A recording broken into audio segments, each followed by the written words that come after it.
Om Ajnanatimirandasya Jnananjana Shalakaya Chakshurumitam Yena Tasmai Shri Guruve Namah.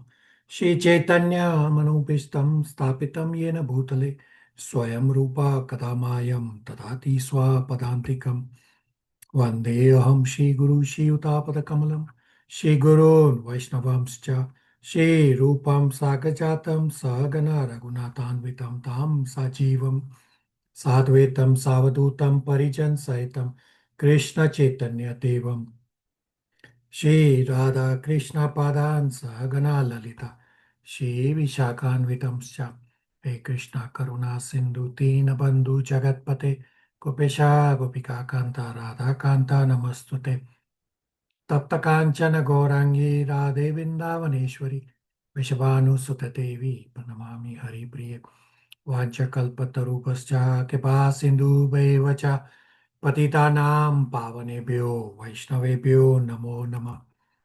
Jai Shri Krishna Chaitanya Prabhu Nityananda Shri Advaita Gadadhar Shri Vasadi Gaur Bhakta Vrinda Hare Krishna Krishna Krishna Hare Hare Hare Rama Rama Rama Hare Hare. Om Namo Bhagavate Vasudevaya. Om Namo Bhagavate Vasudevaya. Om Namo Bhagavate Vasudevaya. Hare Krishna. Thank you all for coming. So today we are going to revise unit number 6, which covers Srimad Bhagavatam, Canto 2, chapters 1 to 5. All of those devotees who plan to speak today can please try to speak at a little faster pace so that we can stay within the time. At least couple devotees may go over considering the topics. But before we continue, for our upcoming holidays, I'm going to give you some spiritual endeavor to keep you occupied. So I'm going to give you a lecture from before on Sanskrit and how to take darshan. I'm going to post it here in the chat. So you all can please download this and listen during your holidays.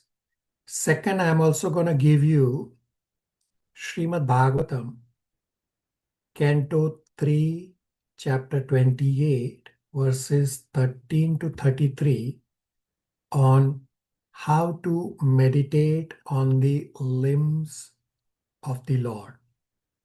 So this will help you when you listen to the lecture of how to take darshan that our Siksha Guru His Grace Bhakti Yoga Prabhu will describe in the lecture that I'm just posting in the chat. It's uploading now. The Bhagavatam verses will help you meditate what Bhakti Yoga Prabhu is describing. And the next lecture I'm going to give you is on Ekadashi, again by our Siksha Guru His Grace Bhakti Yoga Prabhu. So it's also uploading in the chat. Please download. And others can also please consider to listen to the lecture I mentioned earlier about Srimad Bhagavatam 1.7.22, that how I gave a lecture on one verse for about 30 minutes covering so many topics, so many areas that we generally don't cover in our classes. So consider all these and keep your holidays time occupied in Krishna conscious activities that way. If you are not able to download what I posted in the chat, you can by all means get it from me by offline message. Questions, comments, realizations? . . . . . . . . . . . . . . . . . . . . . . . . . . . . . . . . . . . . . . . . . . . . . . . . . . . . . . . . .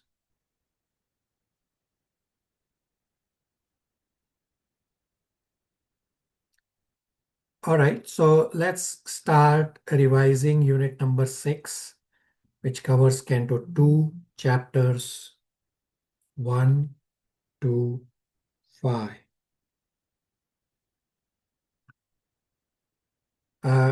Gauri, you want me to play your recording or you'll speak?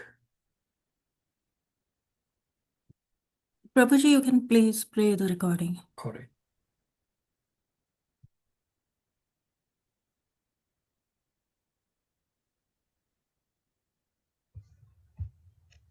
Hare Krishna, dear devotees, please accept my humble obeisances and forgive me for any mistakes. Om Namo Bhagavate Vasudevaya. Om Namo Bhagavate Vasudevaya. Om Namo Bhagavate Vasudevaya. At the end of Canto 1, Maharaj Parikshit inquires from the sages about the duty of everyone, under all circumstances, especially those who are about to die.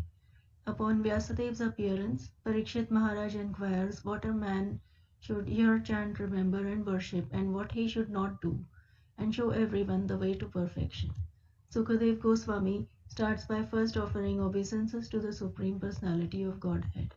Canto 2 describes the post-creation manifestation. The different planetary systems are described as different parts of the universal body of the Lord. It has 10 chapters which describe the purpose of the Srimad Bhagavatam. The first chapter describes the glories of chanting and the process by which a neophyte devotee may take up chanting.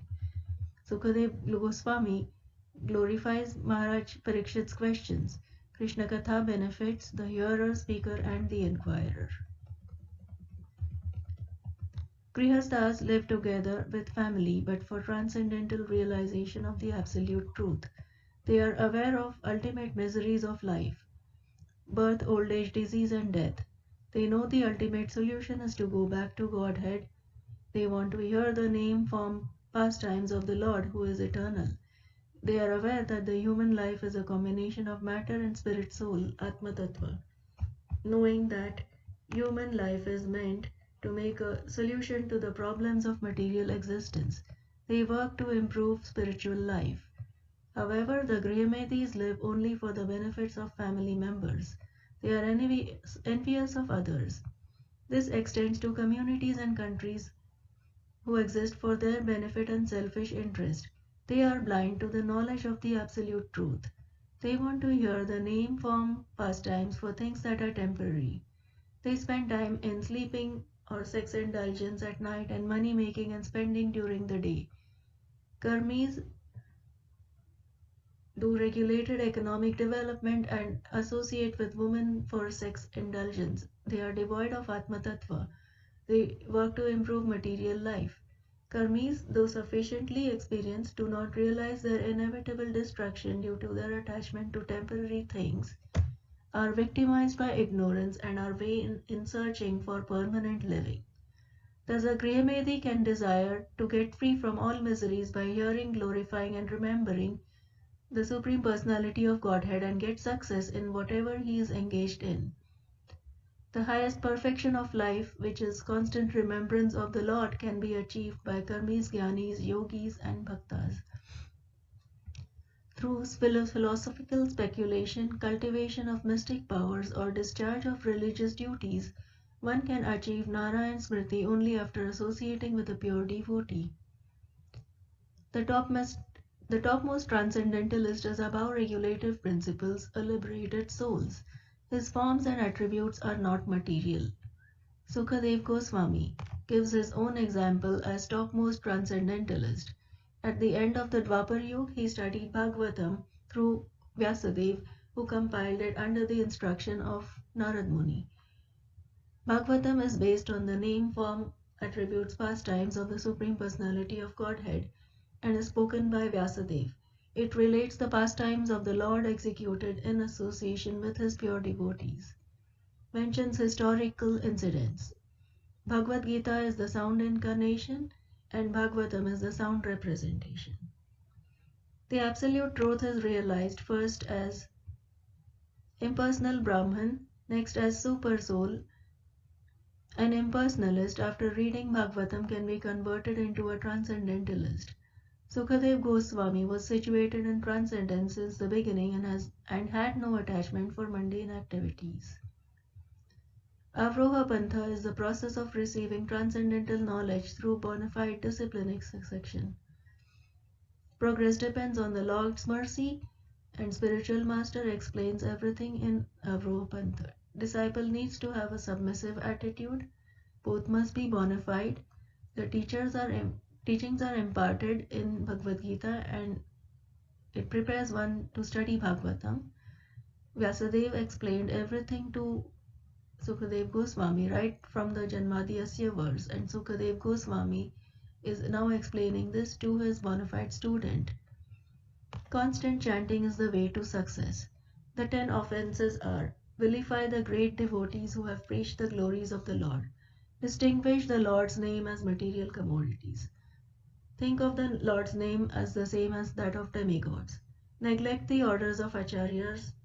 Vilify the scriptures of Vedic knowledge. Consider the holy name to be different from him. Think the holy name to be imagination. Commit sins intentionally on the strengths of the holy name, considering chanting to be a ritualistic activity. Instructing an unwilling audience about the glories of chanting. Being in false ego while chanting and forgetting that the goal of chanting is to get rid of false ego. And be attentive while chanting. As Maharaj Parikshit has only 7 days to live, Sukadev Goswami provides Maharaj Parikshit words of encouragement that even living 100 years without knowing the problems of life is a waste. It is better to live a short life with full knowledge of the meaning of life. He gives the example of Khatvanga Maharaj, who, after being informed that he had only a moment more to live, opted to take shelter of the Supreme Personality to get free from material miseries. Sukadev Goswami indicated to Maharaj Parikshit that he should take shelter of the sound incarnation of the Lord in the last 7 days of his life. Hare Krishna. Very good. Shivangi is next. Hare Krishna, dear devotees, seeking permission and blessings from all of you, Srila Prabhupada, Sri Guru Parampara, as well as Sri Radha Krishna, to offer the summary of Canto 2, Chapter 1, titled The First Step in God Realization, from verses 15 to 39. Please forgive me for my shortcomings and mistakes. In these verses, Srila Shukadeva Goswami continues his discourse with Maharaja Parikshit by describing how Ashtanga Yoga is used for attaining liberation. Though this section focuses on Ashtanga Yoga, which is not the recommended process for Kali Yuga. This presentation will attempt to draw some important parallels also relevant for the Bhakti Yoga process. The prime focus of the Ashtanga Yogi is to cut off all attachment to the material body and everything pertaining to it and all desires thereof. Sukadeva Goswami stresses how this can be done gradually by converting our desires into spiritual desires in devotional service to the Lord. He also describes how the Ashtanga Yogi should leave home and practice celibacy and self-control from sex desire. This can be achieved by chanting the holy names of the Lord. The powerful sex impulses can drag down even the most practiced Ashtanga Yogi, and this key point is being stressed. Though Shukadeva Goswami describes how the Ashtanga Yogi tunes into transcendental vibrations by reciting Om, regulating breathing, as well as ensuring control of the mind, we can learn here the importance of transcendental sound vibrations. The chanting of the Hare Krishna Maha Mantra is the recommended process for this age to help regulate the senses and the mind, which is the center of all sense activities. He goes on to illustrate the importance of purifying the mind of material sense activities for the Ashtanga Yogi, which is also very important for us to know. Key takeaway here is that the mind too absorbed in material activities can be engaged in the service of the personality of Godhead and become fixed in full transcendental consciousness. The Ashtanga Yogi is then instructed to meditate upon the limbs of the Lord in his Vishnumurti, one after another, systematically beginning from his lotus feet. Meditating upon the personal form of the Lord is easier for most common people to focus on. In this way, one's mind, which is always agitated by the modes of passion and bewildered by the mode of ignorance, can be cleansed. Essentially, he goes on to explain that without being touched by devotional service, the Ashtanga Yogi cannot achieve true success. Only by a system of remembrance and by being fixed in the habit of seeing the all-good personal conception of the Lord can one very soon attain devotional service unto him under his direct shelter. Parikshit Maharaja then inquires further about where the mind has to be applied and how it can be fixed so that impurities can be cleansed. And the answer is that the Ashtanga yogi has to cleanse his mind of all dirty things or anarthas such as lust, greed, and avarice with intelligence. Apply the mind to focus on the Lord's Virat Rupa. It is thus herein that the Virat Rupa form of the Lord is both a challenge to the atheist and a favor for the asuras who can think of the Lord as Virat and thus gradually cleanse the dirty things from their hearts in order to become qualified to actually see the transcendental form of the Lord in the near future. This Virat form of the Lord is his extreme mercy. What follows now is also a description of the Srimad Bhagavatam's conception of the universal form of the Lord, which will be described concisely for the purposes of this summary. The Virat form of the Lord includes many comparisons of the Lord's bodily form with the planetary systems. For example, the lower planetary systems are his legs, the middle planetary systems as his torso, and the upper planetary systems as his upper body. Also, for example, rivers and oceans as his veins, mountains and hills as his bones, things like that. The discussion concludes with the message that this gigantic conception form of the Lord is his extreme mercy for those conditioned materialistic persons whose minds are constantly flickering. By thinking of this form of the Lord, it can help them by focusing on various aspects of creation and correspondingly remembering the Lord's features. And this way they can gradually become liberated from the material world. In essence, this chapter concludes with the key message by Shukadeva Goswami as he tries to impress upon us that instead of diverting our attention to several branches of self-realization, we should concentrate upon the Supreme Personality of Godhead as the supreme object of realization, worship, and devotion. This concludes the summary. Thank you all for listening. Hare Krishna.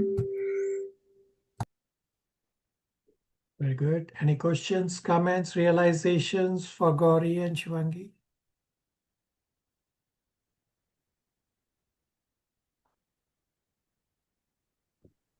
Hare Krishna Prabhu. A very beautiful presentation by Gauri and Shivangi. It's like, feel like meditating on their presentation. And Divya, Shivangi, that the meditation music was awesome. Thank you. Hare Krishna. All right. Very good. Yeah, both Gauri and Shivangi have summarized nicely chapter 1. So I will also quickly summarize. So Canto 2 is titled The Cosmic Manifestation. Chapters 1 to 5 is Unit 6 and is titled Prayers of Sukadeva Goswami and the Universal Form.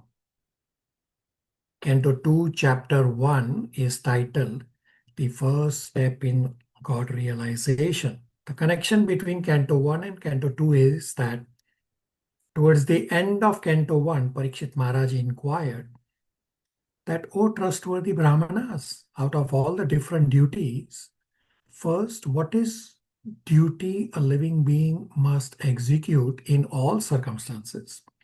And second, what is the duty of one who is just about to die? Parikshit Maharaj inquired with Sukadeva Goswami that you are the spiritual master of great saints and devotees. I am therefore begging you to show the way of perfection for all persons, and especially for one who is about to die. So Parikshit Maharaj asked two questions, what to do and what not to do. So Sukadeva Goswami will first reply on what one should not do, means nisheda or prohibitions. In Krishna consciousness, there is vidhi to chant 16 rounds and nisheda of 4 regulative principles. If one is not able to follow all vidhi, still one should continue chanting with the aim to come to 16 rounds, chanting daily as soon as is possible. With Nisheda, the 4 regulative principles, we cannot say that today I will not follow the 4 regulative principles and tomorrow I will follow the 4 regulative principles. No, it doesn't work this way. The point is that Nisheda are very powerful. Vidhi cannot be broken But Vidhi can still be relaxed. Nisheda cannot be broken at all. Therefore, Nisheda is explained first. Sukadeva Goswami then starts with reciting invocation.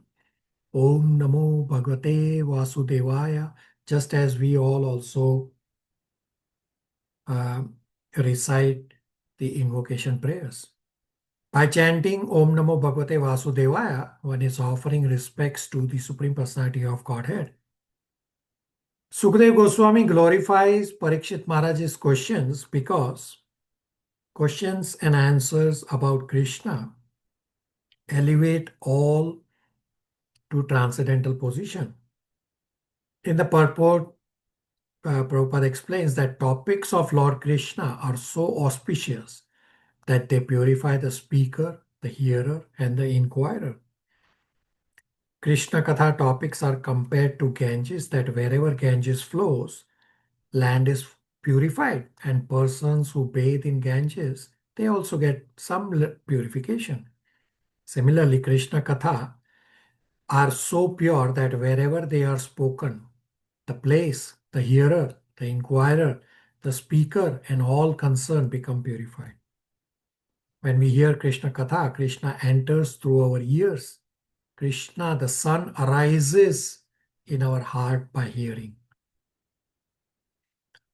In Srimad Bhagavatam, this Canto 2, Chapter 1, materialistic way of life is described, that how foolish materialistic men waste their precious human form of life, working hard during the day to make money and sleeping at night, instead of focusing on the ultimate solution to end birth, death, old age, disease, and to go back home, back to Godhead.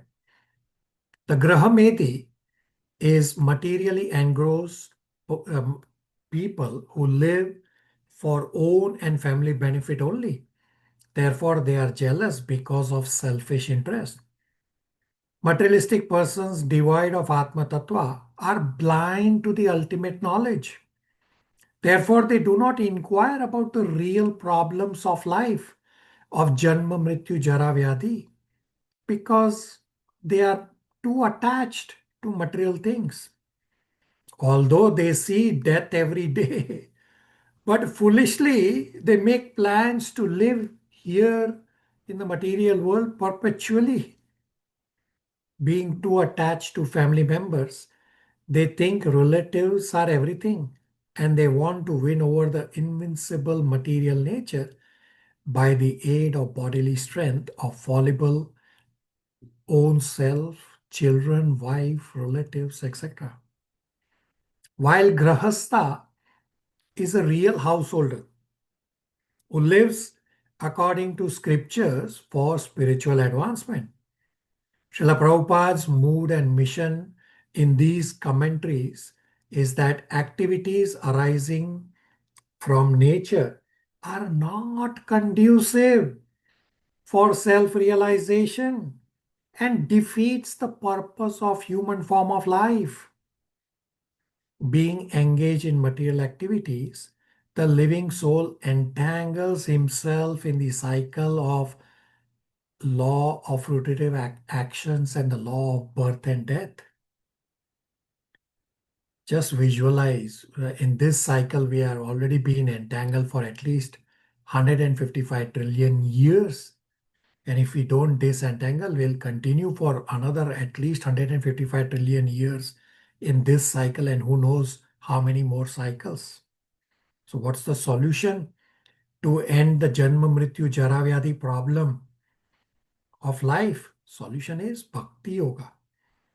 Human life is not meant for hard labor for economic development, nor is it meant for sex indulgence like that of dogs and hogs. Human life is specially meant for making a solution to miseries of material life.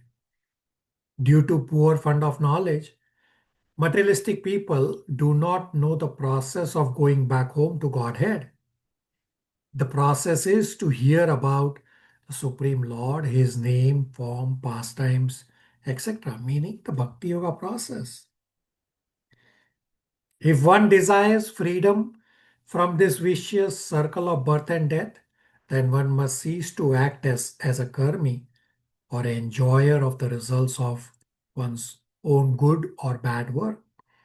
Rather, one should not do anything, either good or bad, on his own account, but must execute everything on behalf of the Supreme Lord,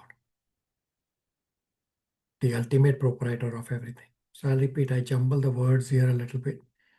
One should not do anything, either good or bad, on his own account, but one must execute everything on behalf of the Supreme Lord, who is the ultimate proprietor of everything.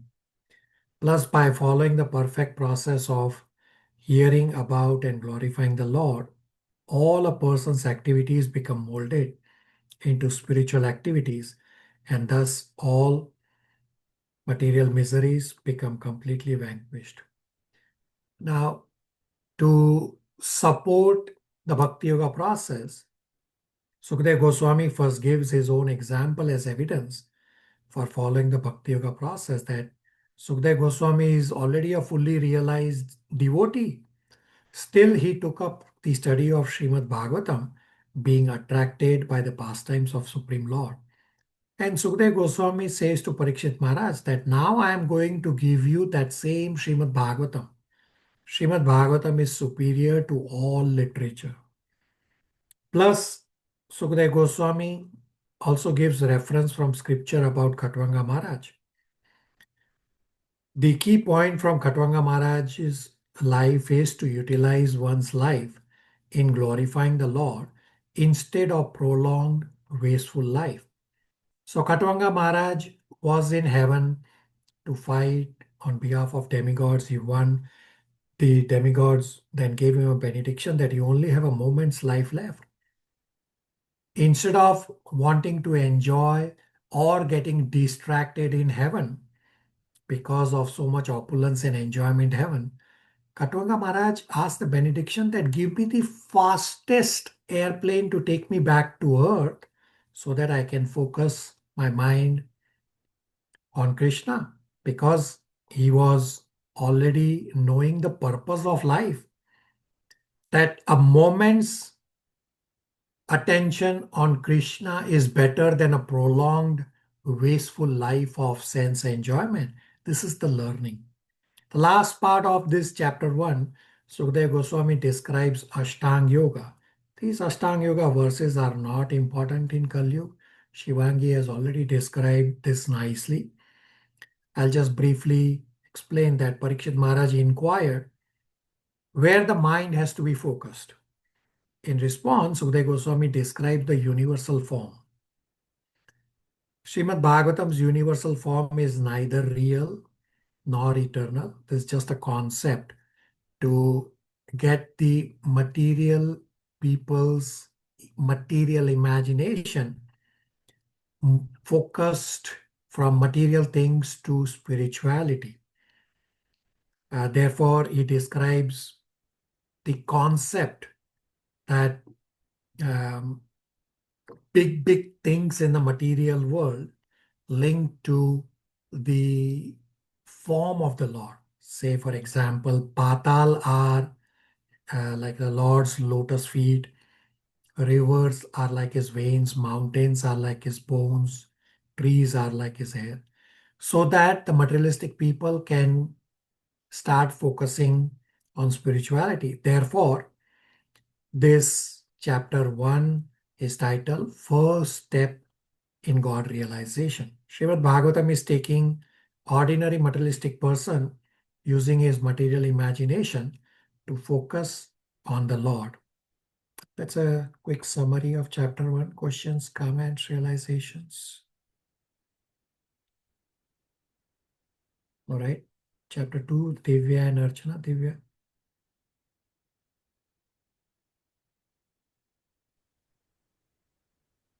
Hare Krishna, dear devotees. I'm seeking permission and blessings from all of you, Srila Prabhupada, Sri Guru Parampara, as well as Sri Radha Krishna, to offer this summary of Canto 2, Chapter 2, verses 1 to 13. Chapter 2 is titled The Lord in the Heart. Please forgive me for my shortcomings and mistakes. Rejection of Karma Kanda. This chapter begins with letting us know that even great personalities like Brahmaji are subject to the powerful illusory nature of the material world and can forget their previous memories. Once, after Brahmaji woke from his sleep, he forgot his memories.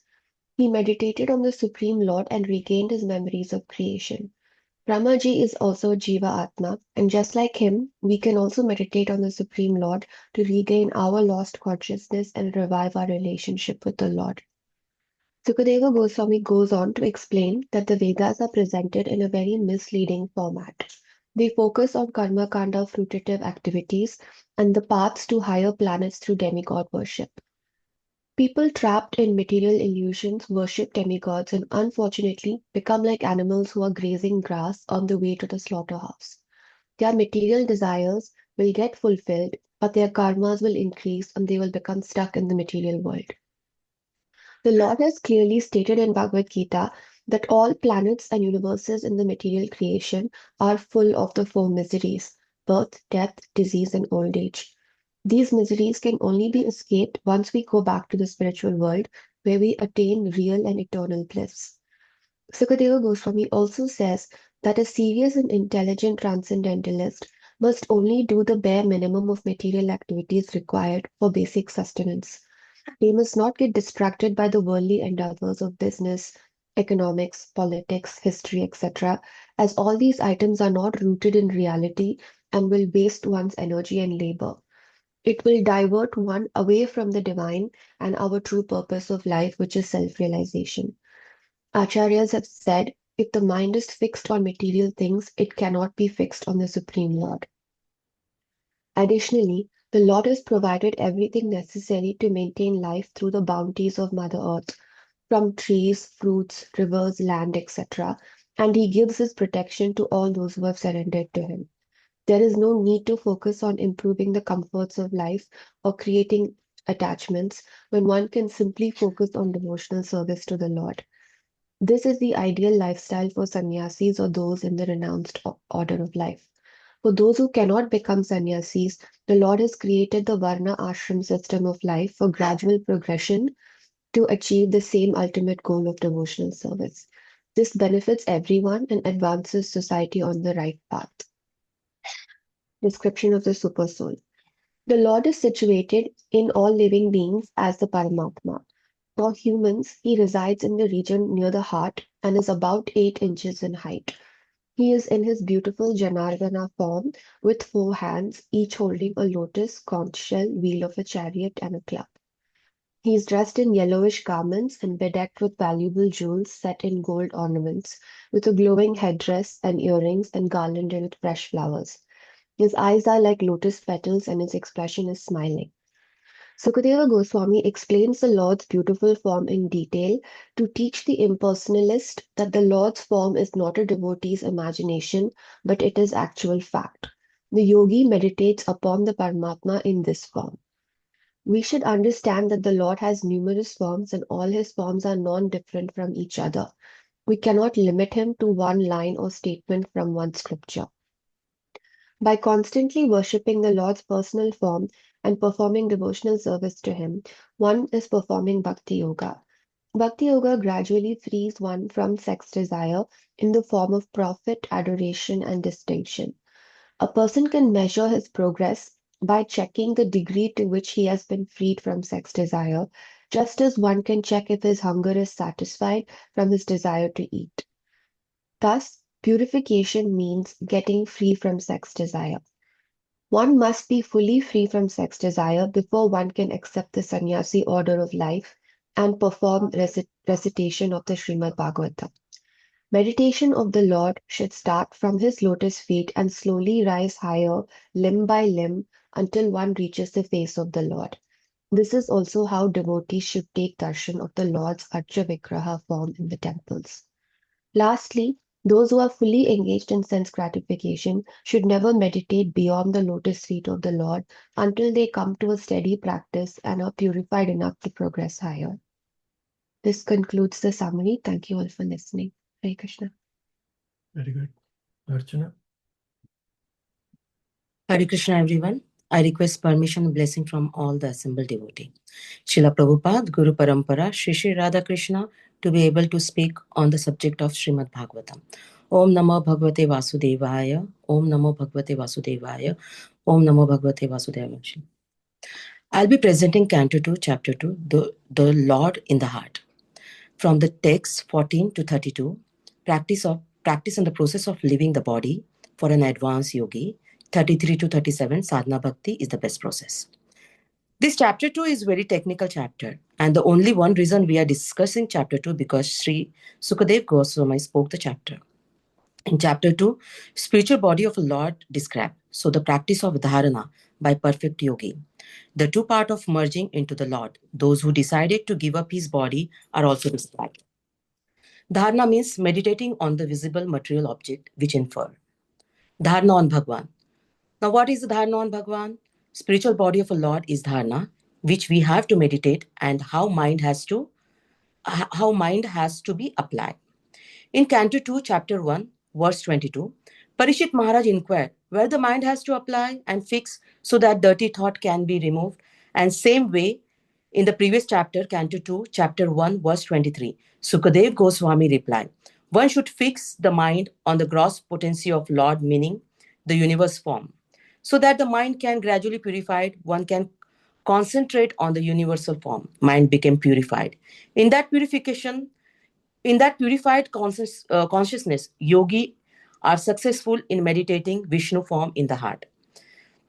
Sukadev Goswami gave two processes for an advanced yogi for liberation, instant process and gradual process.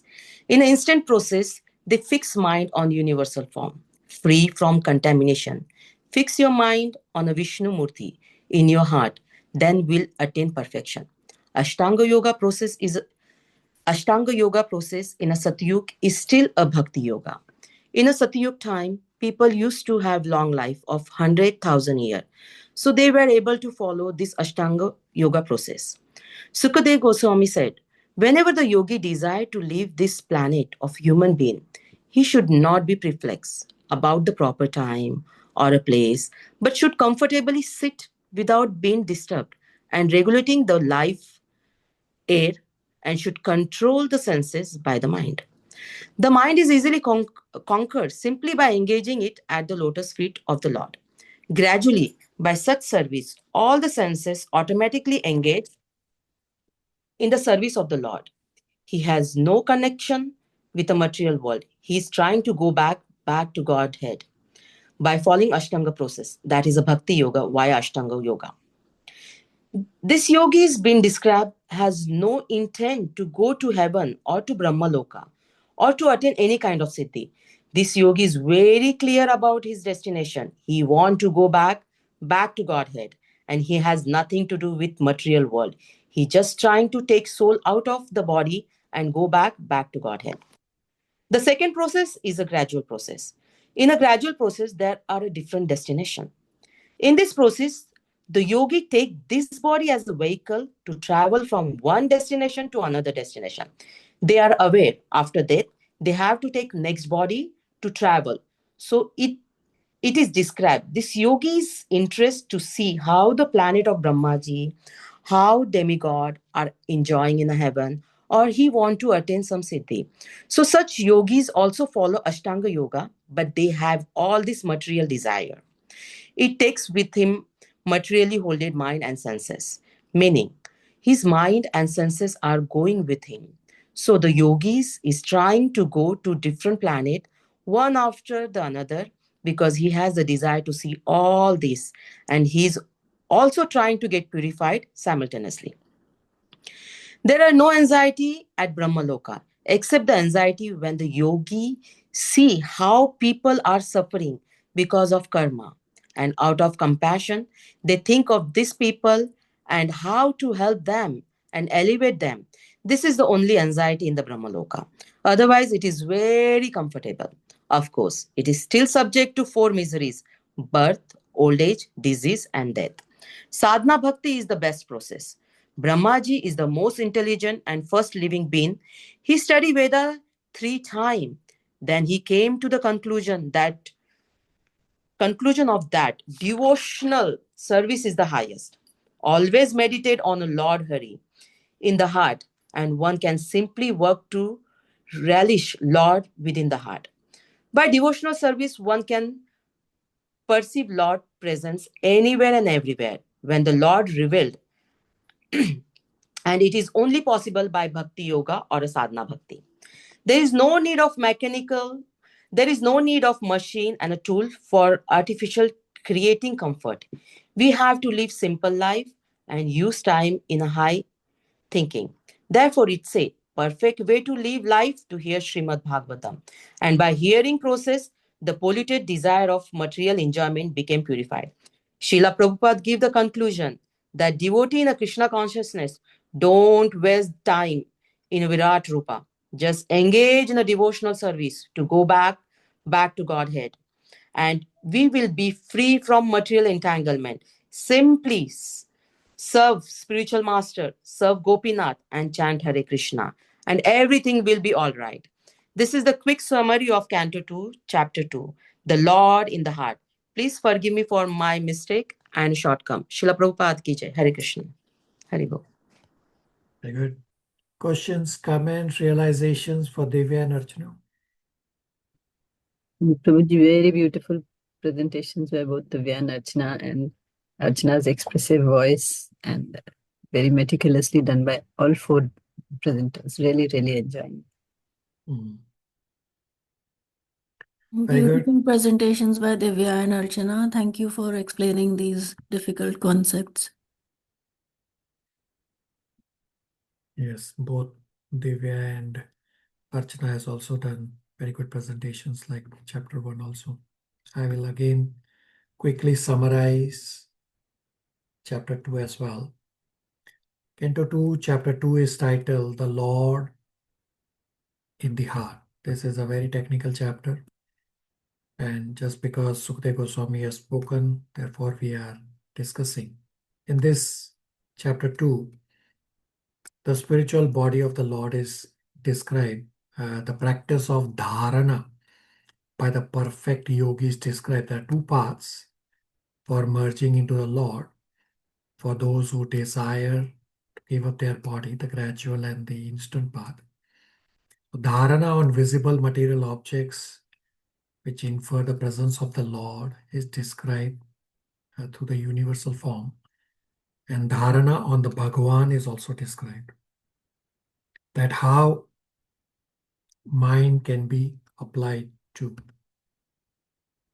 So in this chapter 2, Sukadeva Goswami describes the relevance of accepting minimum necessities in life by a devotee.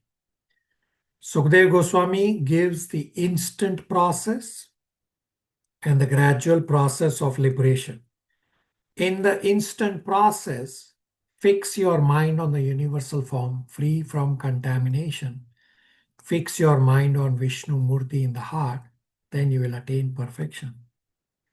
In the gradual process, there are different destinations that those desiring to see other planetary systems of entities, say in heavenly planets and other planets, that how they are enjoying. Or there are others who want to attain some siddhis, or some want to go to Brahma Loka. So they take this gradual process that they first go to these destinations, and depending on their further sadhana, they can either go to spiritual world or may have to come back to the material world. Generally, they come back as controlling demigods. If they go to Brahma Loka or even heaven, heaven is difficult to purify, but Brahma Loka possible, that some may still not be purified at Brahma Loka also. But because they are still a little purified than the rest of us, they end up becoming controlling demigods. And some who are able to do devotional service rigidly, they can also get liberated and end of Brahmaji's life.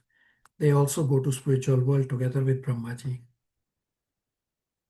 By hearing scriptures from pure devotees like Sukadeva Goswami, devotion will be awakened and affinity to hear more about activities of Supreme Lord will increase. So in this process of creation, Brahmaji is just born, and Brahmaji has forgotten how to do creation. Brahmaji does not have memory of his previous day's creation. And Srila Prabhupada explains that Brahmaji being living entity, therefore he also has this forgetful nature. And Srila Prabhupada also explains that this chance is available in human form of life, that if humans follow Srimad Bhagavatam, meditate on the universal form, then there is a chance of revival of the relationship with the Lord. Now, some in the assembly, together with Parikshit Maharaj, may think that why is Parikshit Maharaj not reading Vedas to get promoted to the heavenly planets? The answer described is that Vedic ways of fruitative activities is very misleading and is condemned. The worship of demigods is useless. Sukadeva Goswami says that those following Karma Kanda described in Vedas are in a dream because they don't get benefit of human life to its fullest possible extent. Because by demigod worship, at best, they can attain heaven. Well, heaven is also in the material world a place of misery. And heaven does not give eternal shelter. Heaven is like going to a resort. And when your money is finished, you have to come back to your regular place. Similarly, when karmic credit is finished, those at heaven have to come back to earth or even hellish planet. Therefore, going to heaven is useless. Is like child on a merry-go-round. Unintelligent child like on a merry-go-round. Demigod worship is like animal taken to slaughterhouse. On the way to slaughterhouse, animal is given grass or food, whatever it be. So demigods fulfill desires, but it keeps one in the material world, which is a slaughterhouse. So Sukadeva Goswami is saying to Parikshit Maharaj, not to desire for heaven, because heaven is also temporary and a miserable place. Rather, prepare yourself to go back home, back to Godhead. When I identify with material world, then my intelligence cannot be fixed on the Supreme Lord. Therefore, whatever is required to keep the body and soul together, bare minimum, that is okay to accept. Srila Prabhupada says that these so-called comforts are not helpful for progressive civilization. Therefore, we have to learn to accept minimum necessities. Hence, we perform activities in the world not to enjoy, rather to keep the body and soul together and fit so that we can do devotional service. When you require soft bed when earth is available, why are you requiring soft bed? Your arms are available, can be used as pillow. So all these are actually for sannyasis, and sannyasis therefore do not generally complain. Sadhu is satisfied with clothes lying on the street. And Sukadeva Goswami is angrily saying that have trees stopped giving food? The point is that whatever is bare minimum necessity required to keep the body and soul together, that's okay. But beyond this, do not increase your entanglement in the material world unnecessarily. Don't waste time in accumulating unnecessarily bodily comforts. Rather, use the time in Krishna consciousness. Solution is use the time and effort to meditate on Supreme Lord in your heart so as to get out of material entanglement and purify yourself. Description of the super soul in the heart is described as 8 inches tall, holds lotus, disc, conch shell, and club. His yellow garments bedecked with valuable jewels are like saffron on kadamba flower. His ornaments are all made of gold, set of jewels. He wears a glowing headdress and earrings. Next time you go take darshan, observe all these points. Some in the assembly may be thinking that why devotional service is given utmost importance. In Vedas, there are other processes also. Therefore, Sukadeva Goswami describes that by following Ashtanga Yoga, one can achieve liberation, meaning the instant process of liberation. Now, Ashtanga Yoga is not the process of Kali Yuga we already have established. This Ashtanga Yoga discussion is not required for you all Bhakti Yogi devotees. Therefore, we will skip discussing this part. And then Sukadeva Goswami does also describe the gradual process of liberation, where yogi has desires such as how the planet of Brahmaji is, how demigods are enjoying, or the yogi wants to attain some siddhis. So such a yogi with such desires takes with him the materially molded mind and senses, means his mind and senses are going with him. Sukadeva Goswami describes that there are no anxieties at Brahmaloka except when yogis see how people in the material world are suffering because of karma. And out of compassion, they think of these people. And this is the only anxiety in Brahmaloka. And lastly, sadhana bhakti, devotional service as the best path is described. That perceive Lord's presence always and everywhere. Srila Prabhupada is saying, if you are engaged in practical devotional service, Lord will reciprocate and you will understand his presence. So Parikshit Maharaj had asked what to remember. Therefore, Sukadeva Goswami is saying that Hari, the Lord, should be remembered at all times. By the hearing process, my polluted desires of material enjoyment become purified. Srila Prabhupada gives the conclusion that devotee in Krishna consciousness, they do not waste time on the universal form. Rather, they engage in devotional service to go back to Godhead, and we will be free from material entanglement. This point about wanting to remember the Lord and perceive Lord's presence everywhere, I'll give you a practical example from last time when we went to do services at the temple. So one of the devotee had a t-shirt from Gap.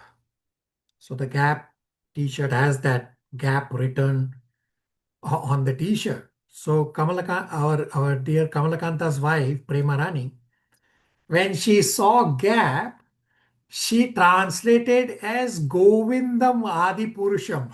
So G-A-P, she says Govindam Adi Purusham. So this is how Bhakti Yogi or devotees perceive the presence of the Lord anywhere and everywhere, whatever they see and hear in the material world.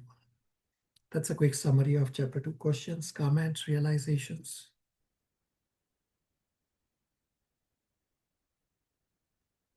Prabhuji, this I just wanted to understand, like if we look at trees or rivers and think of Krishna, is there something wrong in that? If something reminds us of Krishna, like Gap reminded her of Govindam Adi Purusham. So it is so beautiful. So if something we see and it reminds us of Krishna, is that so Archana had already described the answer to this question earlier when we were traveling to London for preaching activity. Archana, you want to describe what we were doing on the way? Yes, Prabhuji. So when we see these beautiful things like a tree or a river, we are looking for, we are doing a Vibhuti Yoga. Vibhuti Yoga. So we can remember Krishna as a effulgence, like it is his power. So we cannot remember like, oh, it's a Krishna. It's like a Vibhuti Yoga. So it's energy. So we can remember Krishna's energy by seeing them. I'm right, Prabhuji? I'm not sure. Yeah, very good. Yeah, correct.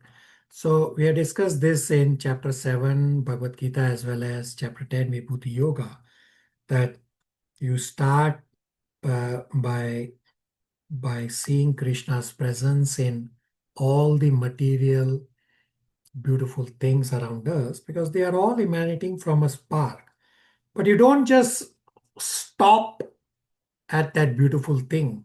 Rather, you make it bhakti yoga by saying, oh, this one of the zillion things manifested from a tiny spark of Krishna is so beautiful. Well, then how beautiful the whole Lord will be. You just take it a step further to do the connection. Then it becomes Vibhuti Yoga. Again, Archana, thank you. Ji Prabhuji. So Vibhuti Yoga is thinking of looking at things and thinking of Krishna. Correct. You connect the Vibhutis with Krishna. Just as, say, you see a film star or a cricketer, famous cricketer, they have their abilities, but their abilities are coming from Krishna. Materialistic people only focus on their ability. Oh, today he is able to hit so nicely or score so much. But then you take it forward saying, well, this ability is actually coming from Krishna. That remembrance of Krishna through the vibhuti in the material world makes it yoga. Then it becomes Vibhuti Yoga. Okay. Got it, Prabhuji. Thank you so much. Thank you, Archana Mataji. All right. So now chapter 3, Chandran and Mayank Prabhus. Hare Krishna. All glories to His Divine Grace, Srila Prabhupada, Guru Parampara, and Sri Radha Krishna. Seeking permission from Guru and Gauranga to speak on the subject matter of Srimad Bhagavatam, Canto 2, Chapter 3, where the demigod worship versus pure devotion service is the caption. Requesting devotees assemble to forgive me for any shortcomings. Om Namo Bhagavate Vasudevaya. Om Namo Bhagavate Vasudevaya. Om Namo Bhagavate Vasudevaya. Hare Krishna. My presentation. Sukadeva Goswami answers for the question of Maharaja Parikshit to know the duty of the intelligent man at the time of death. Even an intelligent may be forgetful of genuine relation with Krishna. But revival of the lost relation is possible if one fully engages the lotus feet of Lord, rendering devotional service, hearing, chanting, and to know the pastime of the Lord. One can have considerable influence over a particular matter by worshipping a particular demigod. Miseries of life, namely birth, death, old age, and disease, cannot be solved by the worship of demigods. They are less intelligent and devoid of all good senses. Intelligence at the time of death leave all material enjoyment and completely surrender unto the lotus feet of the Lord by hearing His messages from the right person. Demigod worships are for material benefit only. Vishnu worship for spiritual advancement in knowledge. For heredity and dynasty, one worship demigods. And worshipping Manus for domination over a kingdom. And worshipping demons for victory over an enemy. Worshipping moon for sense gratification. But one who has no desires and devoid of material enjoyment should worship the Supreme Personality of Godhead. He only can award liberation to the impersonalists. One who desires to merge into the Supreme Personal Brahma Jyoti must also worship the Lord by Bhakti Yoga, being the supreme means of self-realization. A pure devotee does not want liberation, so that he may be relieved from the miseries of life. He is always an aspirant for the satisfaction of the Lord. One cannot obtain any result from demigods without getting sanction from the Supreme Lord. Either for material enjoyment or for liberation, one should take to the worship of Lord directly. Just like the unmixed sun ray is very forceful, the Bhakti Yoga of hearing, chanting, etc. may be performed regardless of inner motive. Human life is meant for making a solution to the problems of life. One can never solve such problems by satisfying different demigods by different modes of worship, or by so-called scientific advancement in knowledge without the help of God or the demigods. Vedas recommend worship of different demigods for different benefits. As the demigods are neither false nor imaginary. They are powerful because they are engaged in the direct service of the Lord. They managing different departments in the universal government. The worshippers of demigods reach the respective planets of the demigods. The gross materialists remain in the different material planets, but the devotees of the Lord reach the kingdom of God. Only a pure devotee of the Lord can show the right way of progressive life. Bhagavad Gita 10.9 explains characteristics of pure devotees. They are engaged in the service of the Lord and relish their transcendental bliss under the guidance of a bona fide spiritual master. Consequence of hearing Krishna Katha is attainment of transcendental knowledge, which causes detachment from mundane topics, for which the devotee has no taste, becomes uninterested in his own, even in his own body, and not agitated by the waves of the material modes. This is my humble submission of the presentation. Thank you for the patient listening. Yes. Okay, Mayank Prabhu. Hare Krishna, everyone. Please accept my humble obeisances. All glories to Srila Prabhupada Guru Parampara and Sri Sri Radha Krishna. I seek permission to summarize Canto 2, Chapter 3, Part 2 from verse 13 to 25. Sanaka Rishi inquires more because he wants to hear more Krishna Katha. Om Namo Bhagavate Vasudevaya. Om Namo Bhagavate Vasudevaya. Om Namo Bhagavate Vasudevaya. Sanak Rishi further inquires from Sutta Goswami about what Maharaja Parikshit asked Sukadeva Goswami after hearing his previous explanations. Sukadeva Goswami was a self-realized, highly learned sage and a poet among sages. The presentation of Srimad Bhagavatam through his recitation is the highest poetic contribution. Srimad Bhagavatam is described as the Paramhansa Samhita, the Vedic literature meant for the topmost transcendentalists, and it presents Param Jnanam, the highest transcendental knowledge. Pure devotees of the Lord are called Paramahansas, and they are compared to swans who can extract milk from a mixture of milk and water. Maharaj Parikshit was naturally inclined towards Lord Krishna from his very childhood. Such Mahabhagavatas are called Nitya Siddhas. There are also others who may not be liberated from the birth but who develop a tendency for devotional service through association. They are called sadhana siddhas. Ultimately, there is no difference between the two. The conclusion is that one can become a sadhana siddha simply by associating with pure devotees. A concrete example is Sri Narad Muni. In his previous life, he was simply the son of a maid servant, but through the association of great devotees, he became a devotee of the Lord, of his own unique standard. Maharaj Parikshit was a great devotee of the Lord from birth, and so was Sukadeva Goswami.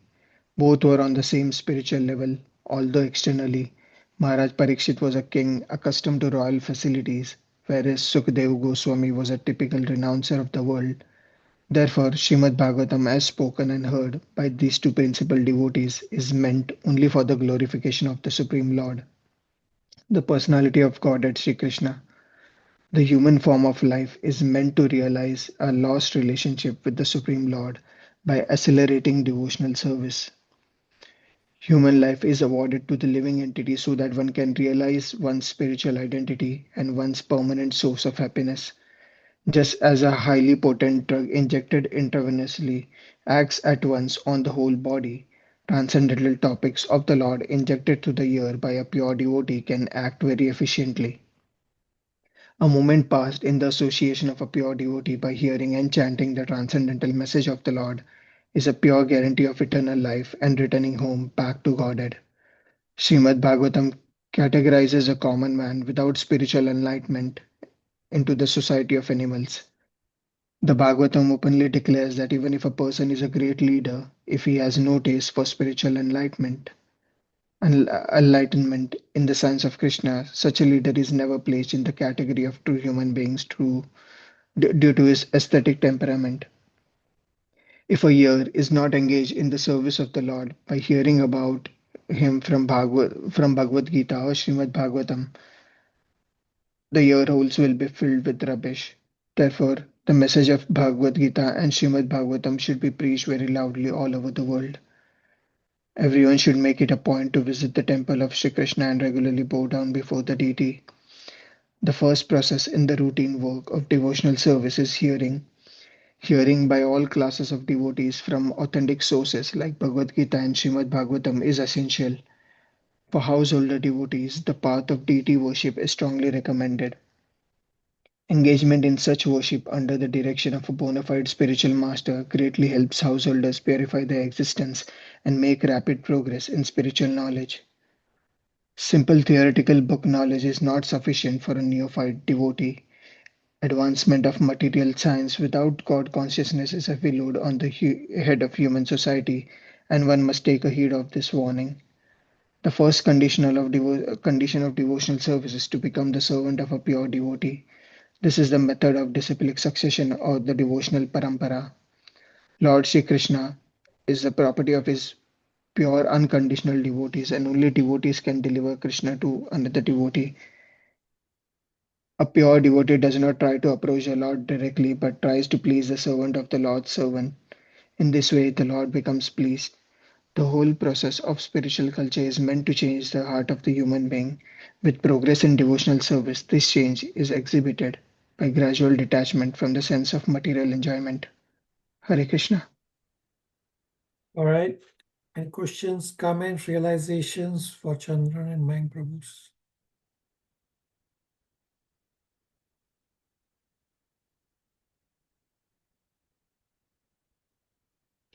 All right. I will also quickly summarize Canto 2, Chapter 3.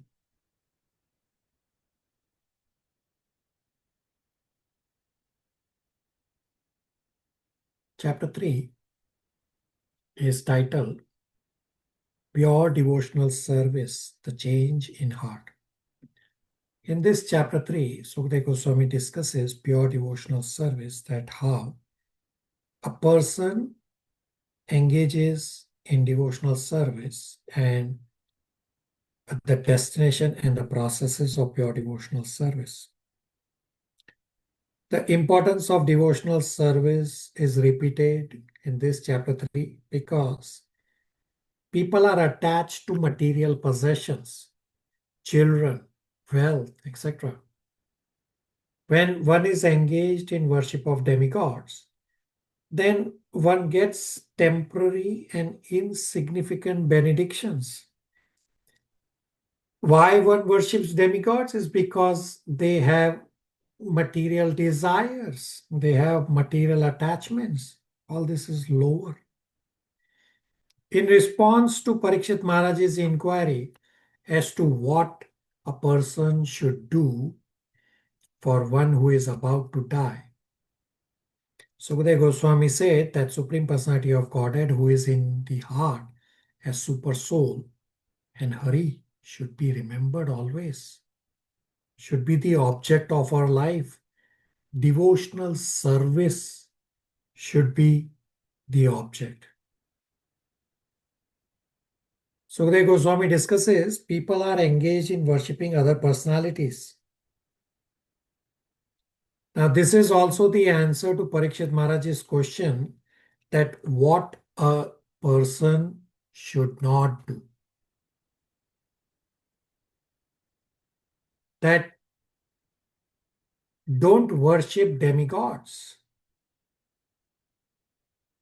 You are worshipping demigods because you have material desires. Well, come out of material desires.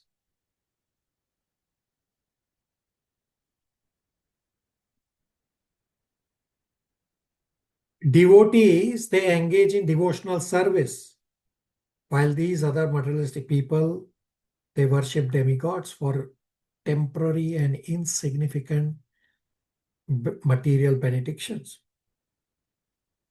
Sridhar Swami, a prominent Acharya, he says humans with less intelligence, because wanting temporary benedictions of this material world, therefore they worship demigods.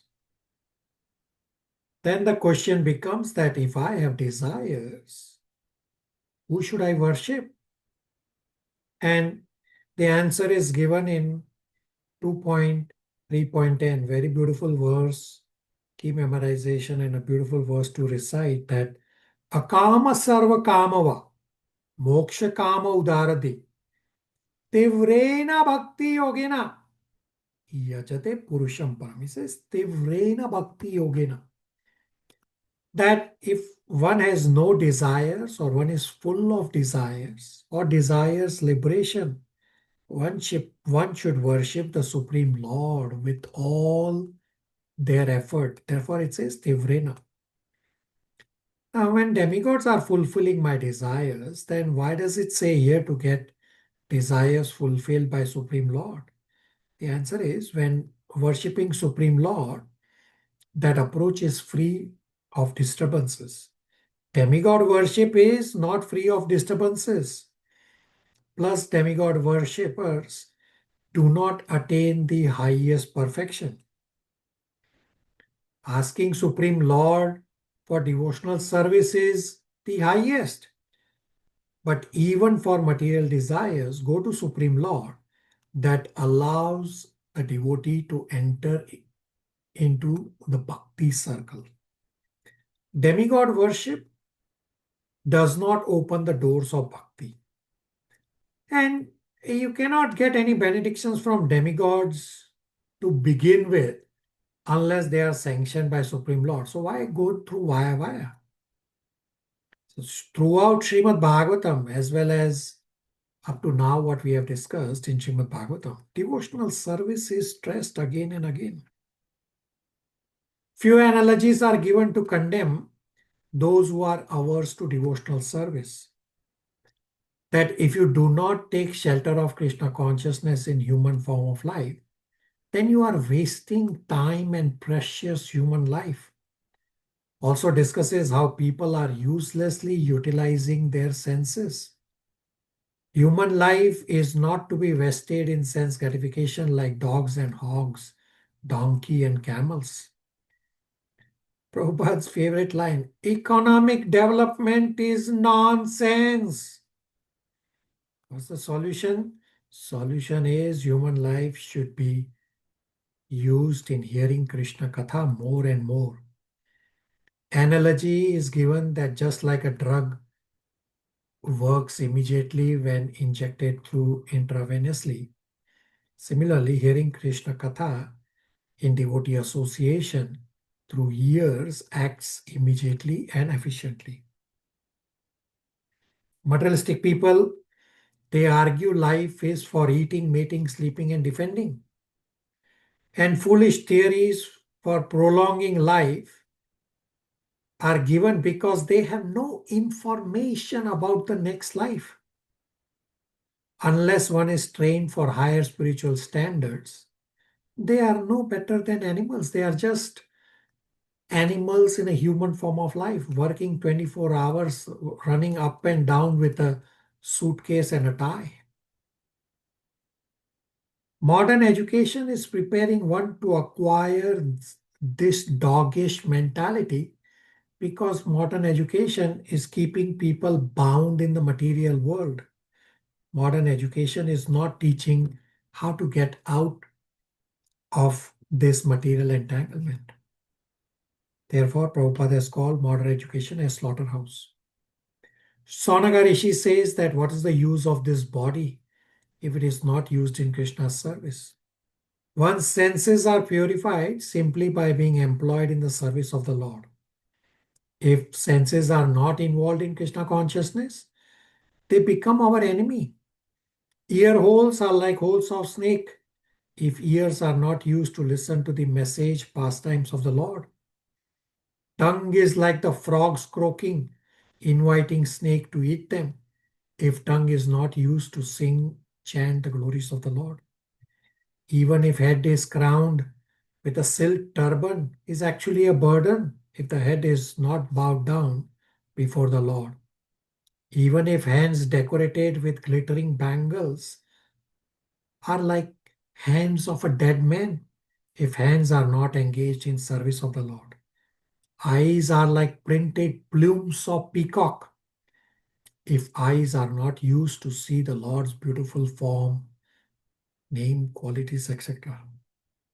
So, barometer for yourself that if your heart does not become soft after chanting, you do not feel emotions while chanting, you do not get goosebumps, you do not cry, means my chanting is like I am taking a blank medical capsule. That's a quick summary of chapter 3, questions, comments, realizations.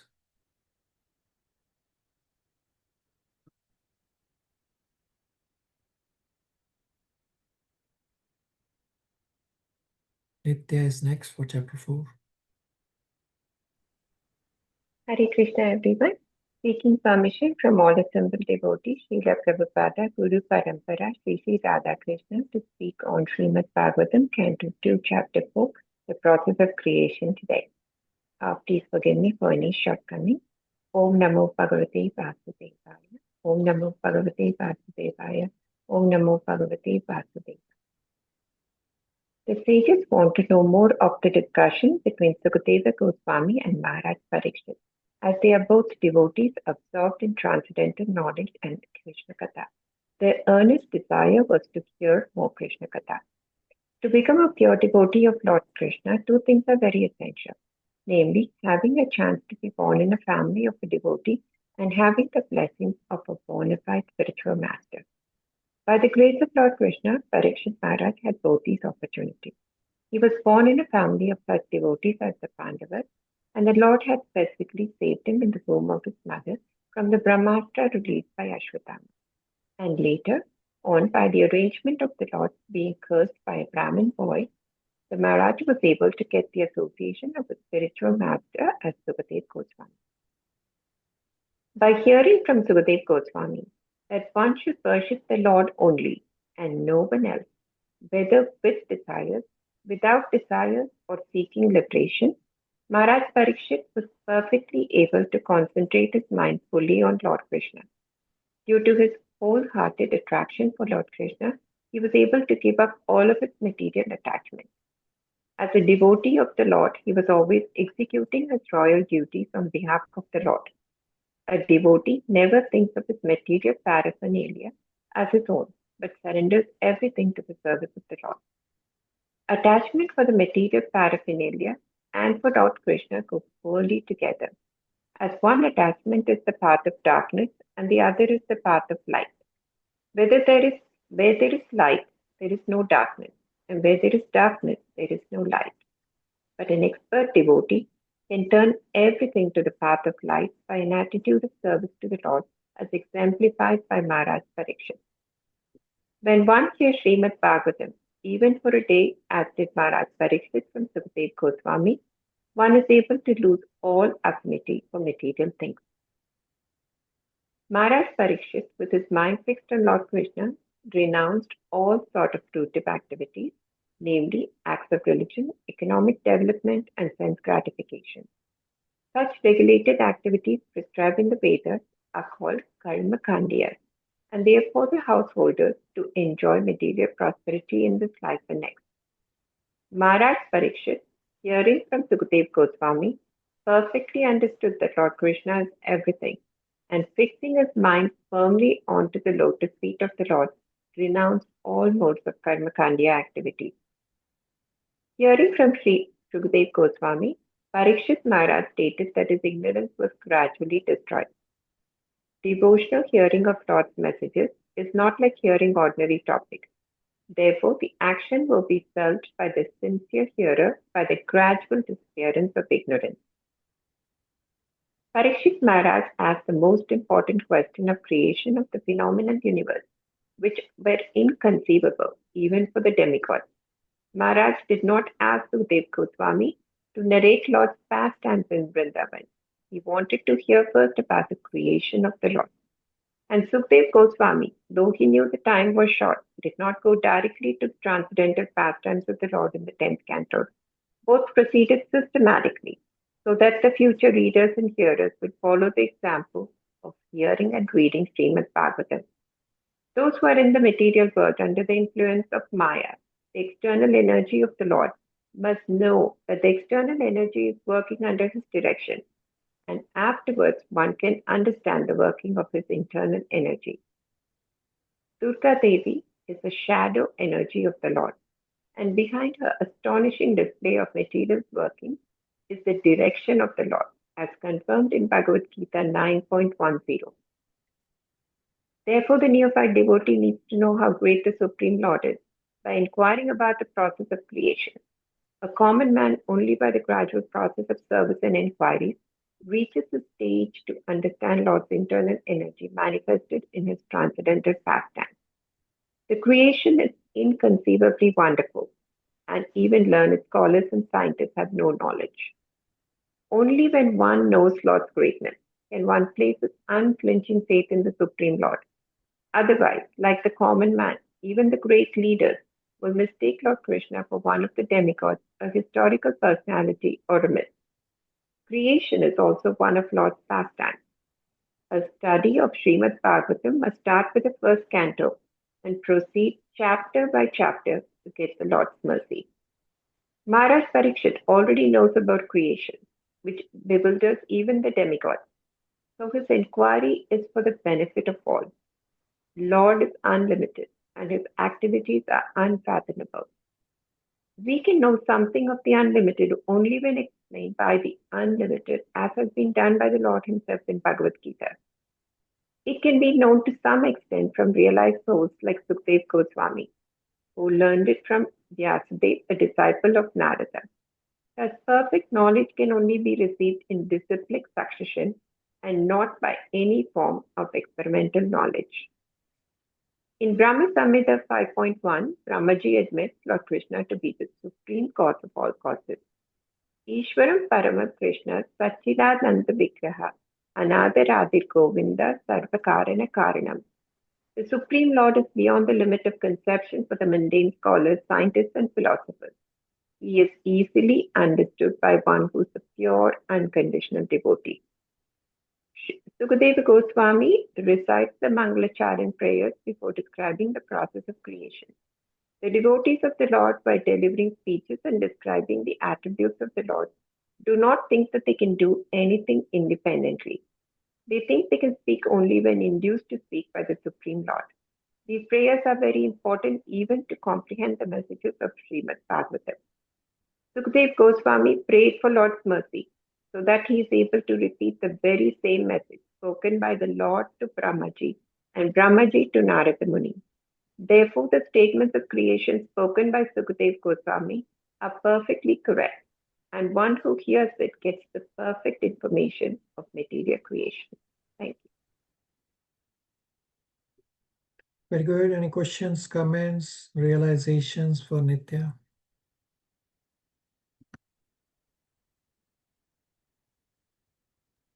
Beautiful presentation, Prabhuji, very nicely articulated.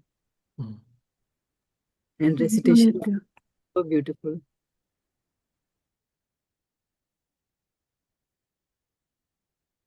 Yeah, Nitya has already done a very good presentation. Definitely, she recited the Brahma Samhita verse also very nicely, very naturally.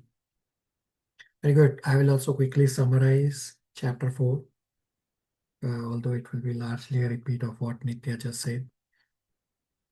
Chapter 4 is titled The Process of Creation. In this chapter 4, Parikshit Maharaj inquires about creation. First is that how is Parikshit Maharaj able to give up all material attachments? Answer is because of his wholehearted attraction to Lord Krishna. Parikshit Maharaj was able to give up all his deep-rooted affection for his personal body, wife, children, palace, animals, treasury, friends, relatives, kingdom, everything. As devotee of Lord, Parikshit Maharaj was executing his royal duties on behalf of the Lord. Devotee never thinks of his household paraphernalia as his own, rather surrenders everything for the service of the Lord. Attachment for household paraphernalia is the path of darkness, and attachment for Lord is the path of light. These two attachments, they go poorly together. But an expert devotee can turn everything to the path of light by engaging everything with a service attitude for the Lord. One who has heard Srimad Bhagavatam even for a day from a fit personality like Sukadeva Goswami, just like Parikshit Maharaj heard, then one may be able to lose his affinity for material things. By being constantly wrapped in thoughts of Krishna, plus by the slight association of pure devotee like Sukadeva Goswami, Parikshit Maharaj was able to renounce all sorts of protective activities, namely acts of religion, economic development, sense gratification, and thus fixed himself firmly in his natural love for Krishna. Parikshit Maharaj is saying that as Sukadeva Goswami is speaking Srimad Bhagavatam, his ignorance is getting destroyed. And Parikshit Maharaj inquires about how the Lord creates, maintains, and annihilates these phenomenal universes. Now, Canto 10 is all about Krishna's pastimes that are very relishable and by which it is easy to focus mind on Krishna. Now, Parikshit Maharaj already knows about creation. And even when Parikshit Maharaj had only 7 days to live, Parikshit Maharaj is still inquiring about creation instead of Krishna's pastimes described in Canto 10. Why? Because without understanding the greatness of Supreme Lord, people treat Krishna as ordinary. They treat Krishna as God just in theory only. Therefore, one should first know the greatness of the Lord. Then Canto 10 pastimes will become relishable. Some others, they jump to Canto 10, the Ras Leela pastime, thinking that the Ras Leela are Krishna's Leela. But Sridhar Swami comments that this creation, the Srishti Leela, is also Krishna's Leela. Similarly, the Kurukshetra war was also Krishna's Leela. Creation is also a pastime of the Lord, and this pastime is inconceivable and is also relishable. Creation is very wonderful and inconceivable activity of the Lord, and learned scholars have insufficient information about this. Therefore, for the benefit of all, Parikshit Maharaj is inquiring about creation also. Why Parikshit Maharaj asked question about creation is to set an example for future readers and hearers that this is the process of reciting Srimad Bhagavatam. That you go step by step, start from the first canto, chapter by chapter, and gradually build all the way to Canto 9. Then Canto 10 pastimes will be relishable. This way you can perfect your life. Just as we all are studying scriptures in an orderly fashion. And this is how to get mercy of Krishna. And this is also for future followers to follow.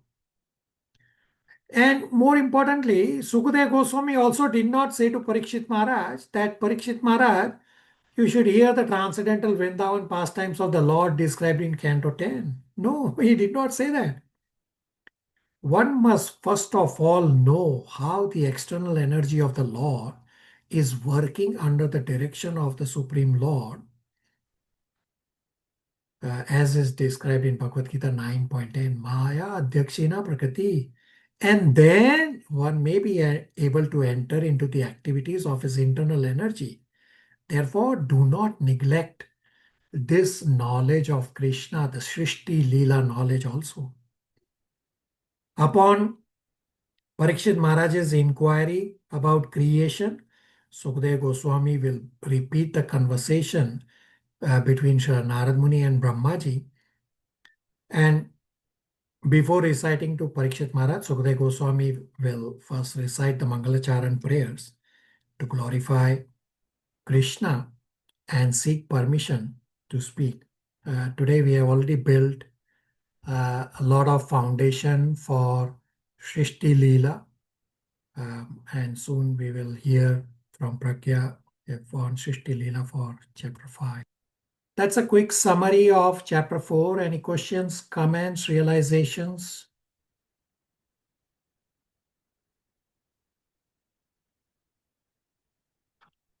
All right, Pragya is going to present. Pragya, you should be able to share your screen. Hare Krishna, Prabhuji. Okay, I'll try to share.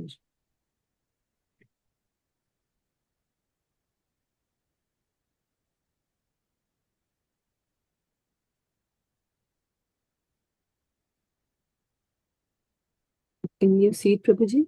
Yeah. So I have a small presentation. I tried to make a small presentation. Hare Krishna, dear devotees. I'm seeking permission from you all, Srila Prabhupada and all gurus in the disciplic succession and Sri Sri Radha Krishna. I will try and summarize Srimad Bhagavatam Canto 2, Chapter 5, verses 1 to 35. Please forgive me for my shortcomings. So during the conclusion of Chapter 4, Prabhuji explained, and earlier Nitya Mataji also talked about, that we discussed that Parikshit Maharaj is inquiring about creation from Sukadeva Goswami.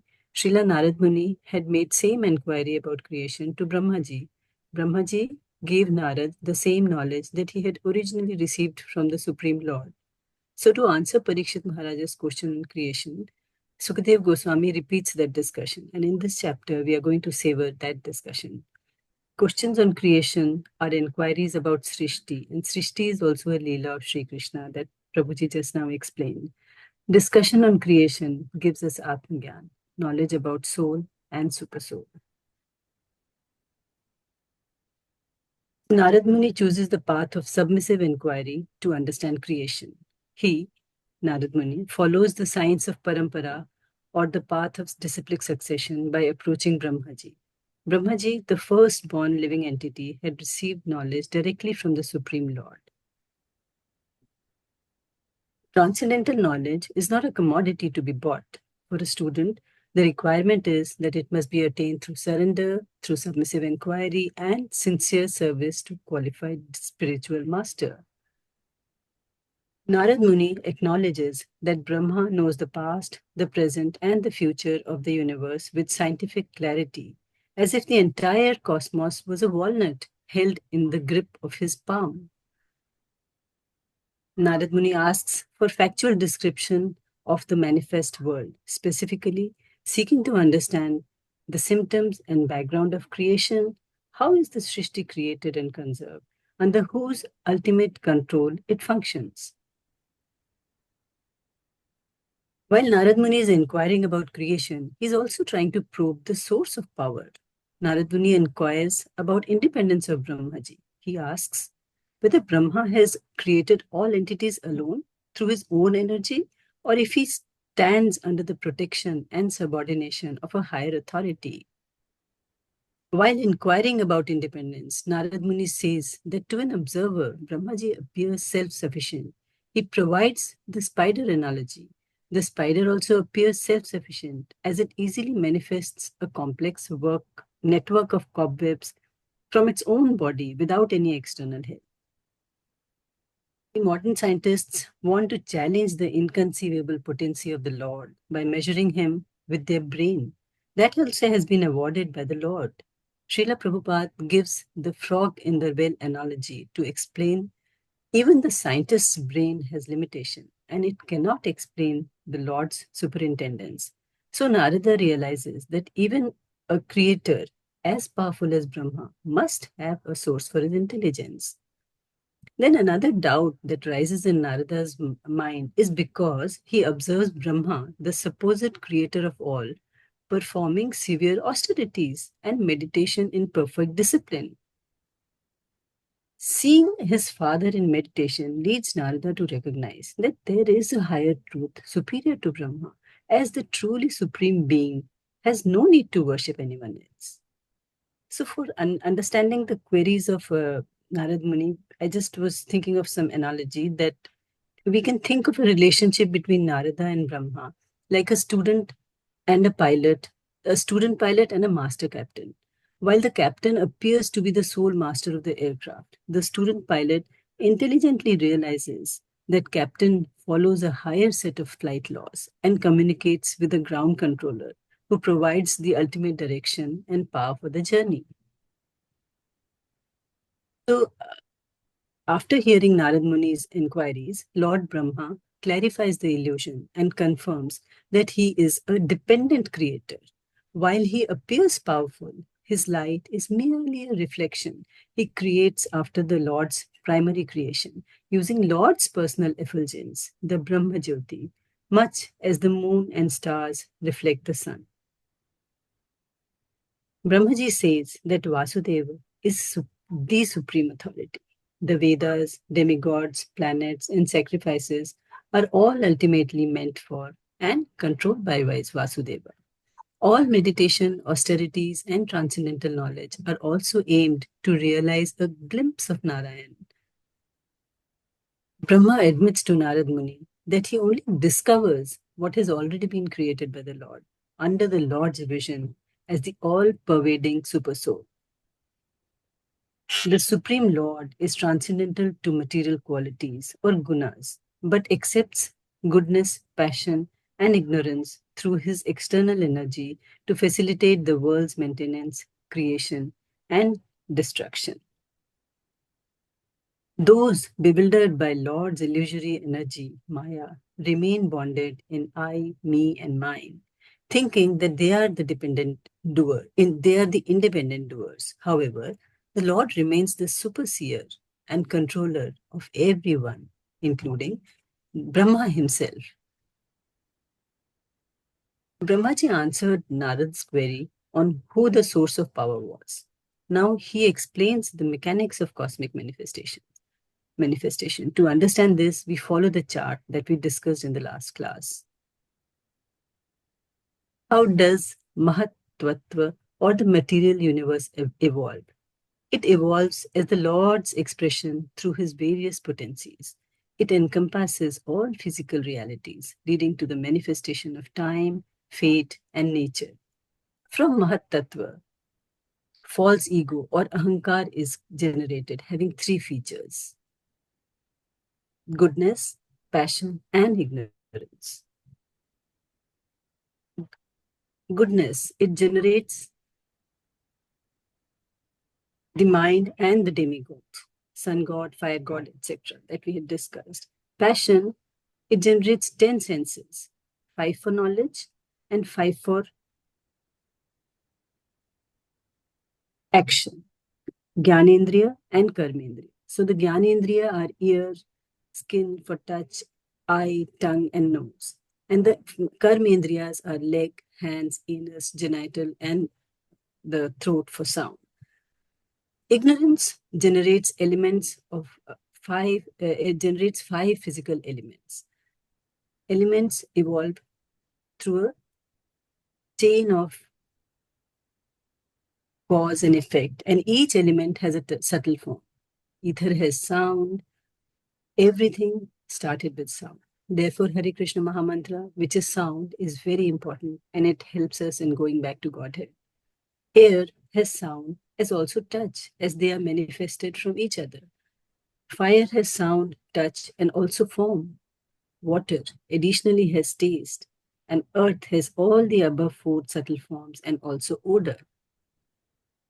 Can these 16 components, the 10 indriyas, the 5 elements, and mind, can these 16 elements assemble into a universe? No, they are assembled by the force of Supreme Lord's energy. After lying in causal ocean for thousands of years, the Lord, as Garbhodakshaya Vishnu, enters each universe and the universal form, Virat Rupa, with thousands of heads, arms, and legs is manifested. Matan Prabhu will next explain the Virat Rupa of the Lord to us. But before I close, I just wanted to use this analogy to understand the relationship between Supreme Lord and Lord Brahma. My son, a Google engineer, may like this analogy.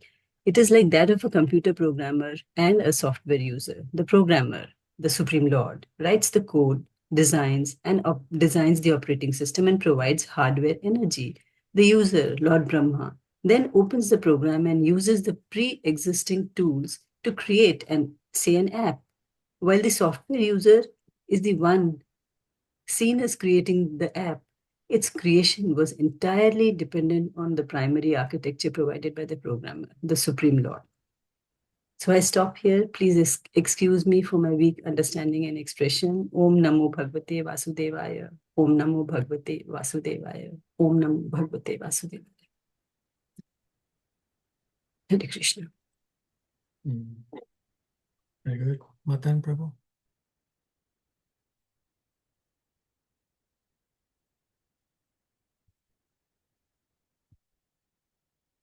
Hare Krishna. Seeking blessing and permission from all of you to be able to speak on Srimad Bhagavatam chapter 5, verses 36 to 42. Om Namo Bhagavate Vasudevaya. Om Namo Bhagavate Vasudevaya. Om Namo Bhagavate Vasudevaya. Yeah, I also want to share a visual. Can I share the screen? Yeah, I'll give you permission.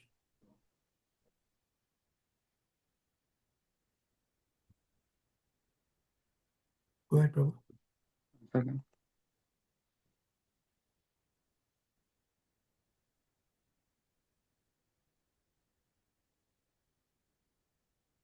Can everyone see the screen? Yeah.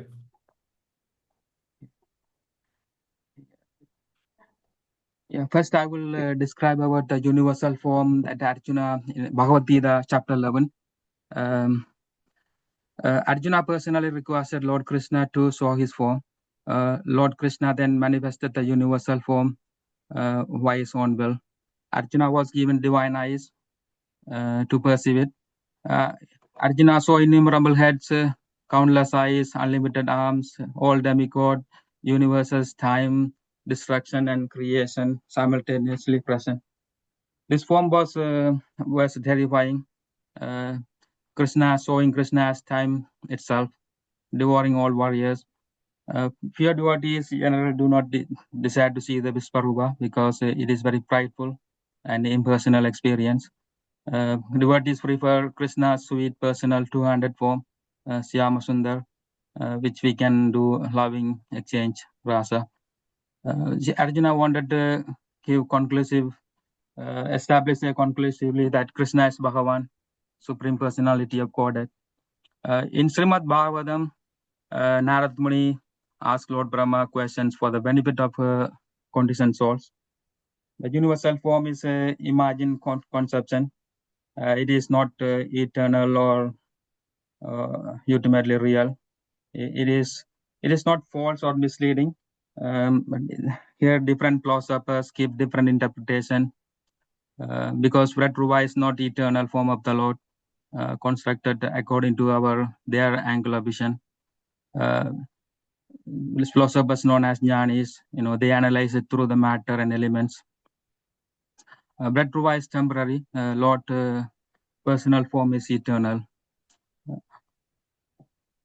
So from this diagram, we can see that 14 planetary system. Basically, this diagram shows innumerable universes. Planetary. When we take one universe, we will see 14 planetary systems, namely, from the Satyaloka all the way down to the Padala, where we can see from the lotus navel a flower sprouts and Brahmaji sits on the top and meditating. Also, from our Srimad Bhagavatam verse, the 7 high planetary systems are thought to be above the waist of the universal form, while the 7, according to one verse, while the 7 lower planetary systems are below. As you can see from above Earth and below Earth, 7 planetary systems.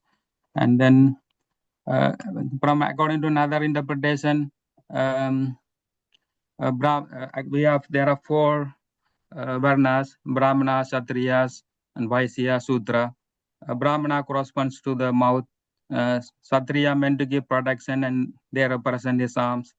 Vaisya have to work to maintain the society, so they represent his thighs.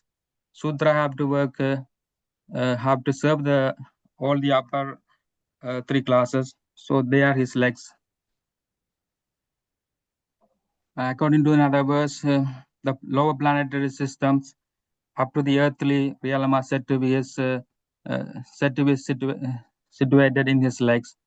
And the middle planetary system, starting from Varloka, are situated in his navel.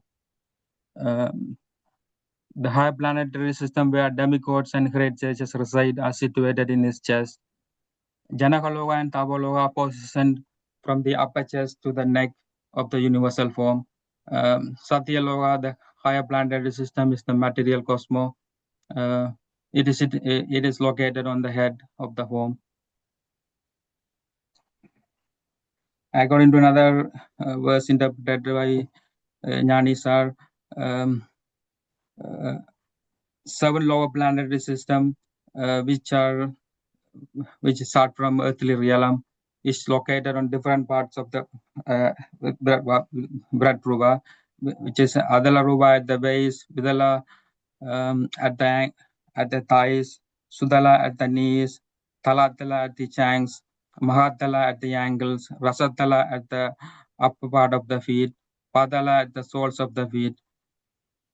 So this imaginary form, like complete material universe, is permitted throughout the universal form of the Lord. According to another verse, lower planetary system located on the legs up to the earth, middle planetary system located around the navel, abdomen, upper planetary system Swargaloka located from the chest to the head of the universal form. The purpose of such a division in the chapter is to help visualize how entire cosmic creation in all its planetary system is contained within the cosmic manifestation of the Supreme Lord. The main teaching is that Supreme Lord is far off and controls every part of the creation, so nothing exists outside his lordship, and he is aware of it.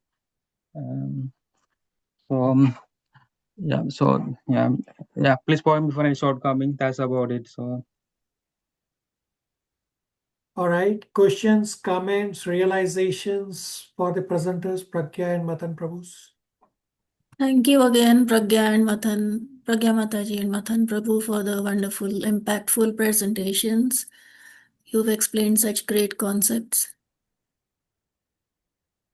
Yes, Prabhu, I second it. It was really a difficult chapter to even summarize. So both the presenters did such a good job, and the visual and the presentation was really helpful. Yeah, Hare Krishna Prabhu. I got a goosebump. Pragya Mataji, oh my God, you're so creative. And Madan Prabhu, thank you so much. All right. Very good. Yeah, they both have done good presentation.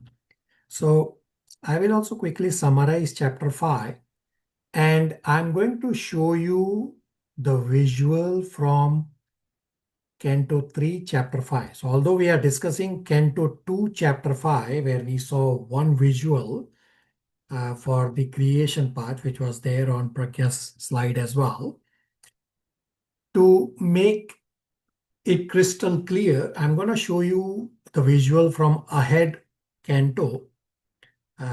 This discussion about creation will continue till the start few chapters in Canto 3. So I'm going to show you right now so that it becomes crystal clear. Have undivided attention. So chapter 5 is titled The Cause of All Causes. Narad Muni asks questions different ways. Essentially, Narad Muni inquires about, first is about Brahmaji and second is about creation.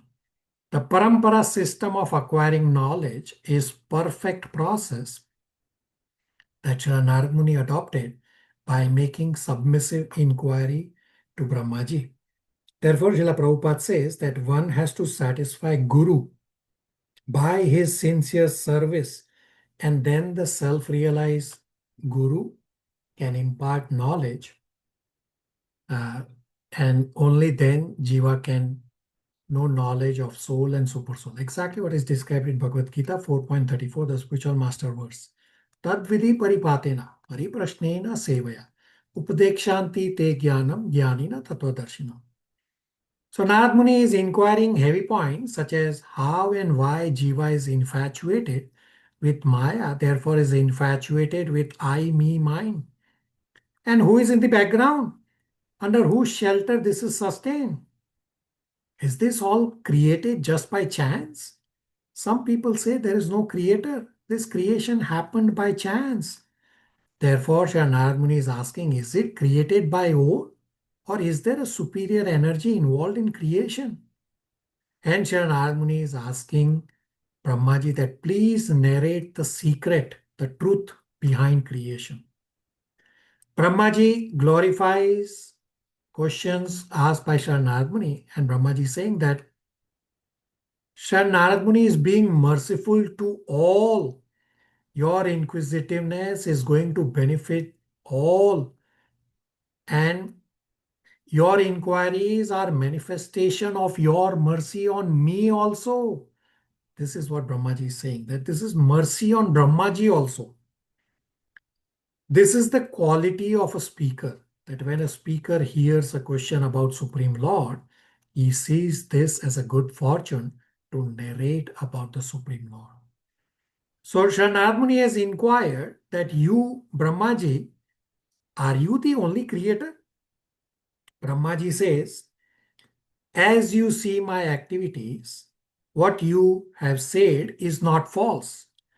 But because those who do not know about the Supreme Lord, hence you are saying, or those people say that I, Brahmaji, I am the only creator. But actually, there is Ishvara behind creation. Pragya gave very nice practical analogies from her own personal life. It was very nice. Thank you. So people worship powerful entities, and Brahmaji is saying this is illusion because they do not know about the Supreme Lord behind in the background. People worship other powerful people up to Brahmaji because people are in illusion. But actually, Ishvara is there. Supreme Lord is the original creator, and Brahmaji says, I, Brahmaji, I am the secondary creator. I am just assembling what is created originally by the Lord.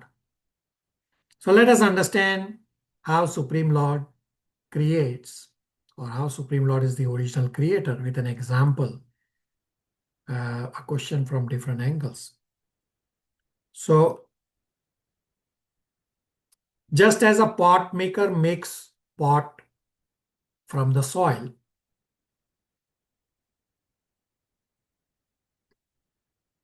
yes, the pot maker will be able to make pot from the soil. A pot maker cannot make a dhoti out of soil. Now, can a tailor make dhoti out of soil? No, he cannot. Why? Because the information for dhoti is not there in the soil. Now, if you all try to make a pot from the soil, assuming you are not an expert to make pot from the soil, it is possible that you'll be able to make a pot. It's just that the pot may not be as perfect as the expert pot maker, which means that pot maker can make the pot because the knowledge of how to make the pot is already there in the earth. Therefore, you all, even though you are not an expert to make a pot from the soil, you all may also be able to make a pot from the soil, just not as perfect. So wanting to make a dhoti from the soil is not possible either for the pot maker or for the tailor, because the knowledge of dhoti is not in the soil. Similarly, Lord has already created everything as part of original creation, the sarga, and he provided all the initial ingredients for creation and were given by the Lord. And then Brahmaji assembles, just as car manufacturing plant is an assembly of parts that are manufactured at different places.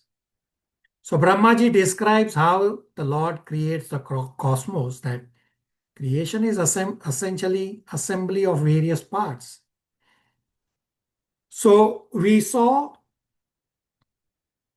this visual that you have on the screen, that how Mahat Tattva is there, and then from Mahat Tattva comes false ego, and the three modes of goodness, passion, and ignorance were also created separately. And then false ego is mixed with ignorance and the five great elements are created. Then false ego mixed with passion, the Gyan Indriya and Karma Indriya are created. And false ego mixed with goodness, mind, and the initial 10 demigods are created. Now I'm going to show you a visual from later part of this creation discussion, which we did not discuss when we were discussing this chapter 2. But to make it crystal clear, in terms of the sequence, I'm going to show you this. So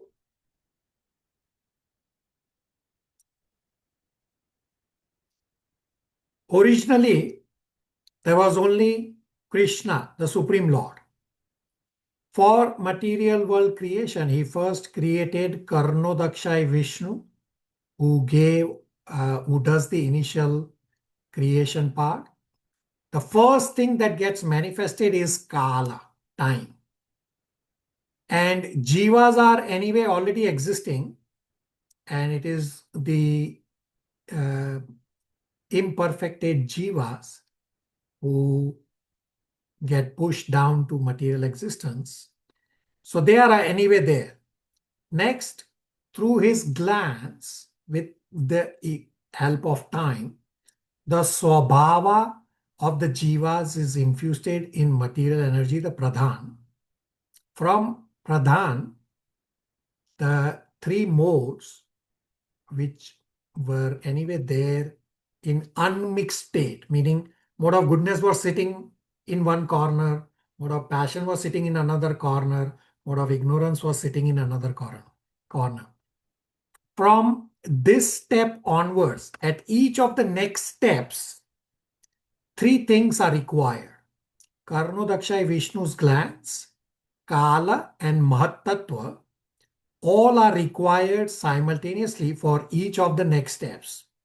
So from Pradhan, the Mahat Tattva gets manifested, which has Mahat Tattva is in Sattva, means in goodness, and also has another energy which is in passion.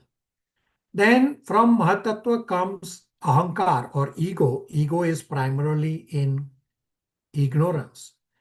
Then ego is mixed with the unmixed portions of goodness, passion, and ignorance to get the various items. So as I explained that at each step, three things are required. Karnodakshay Vishnu's glance, Kala, and Mahat Tattva, even for the mixture. So from Ahankar and goodness, when they are mixed, so the mind and the 10 sense demigods are created. Ahankar and passion, the prana, the 10 senses, and the intelligence are created. One devotee asks this question, gets answered here. And from Ahankar and ego mixed, the five great elements are created. So elements, how they are created, it all starts with sound. From sound, the subtle form of ether, then ether gets manifested. From ether, touch gets manifested. From touch, air gets manifested. And this way, all continues. And that's why when the second element gets manifested, means in ether, there is only the subtle element of sound. But because from ether comes touch, therefore in air, the second element, both sound and touch are included. And this way, when you reach to earth, all the subtle elements of sound, touch, form, taste, smell are included. And simultaneously, the 10 demigods. So these 10 demigods are controlling demigods for our respective senses. These are created as part of original creation by the Lord. These are created even before Brahmaji is created. So all of this creation has happened. Brahmaji is not even in the picture. The next step, which is not there on the slide, what happens is that an egg, the universal egg, gets formed, and from Karnodakshay Vishnu expands as Garbhodakshay Vishnu and enters that universal egg as the super soul, and that's how the universe starts coming into its form and expands and becomes the universe that we live in. From Garbhodakshay Vishnu, the universal form for each universe also gets manifested, and there is a lot more discussion coming up in upcoming chapters all the way till Canto 3 start of the few chapters, that how the individual limbs of the universal form get manifested.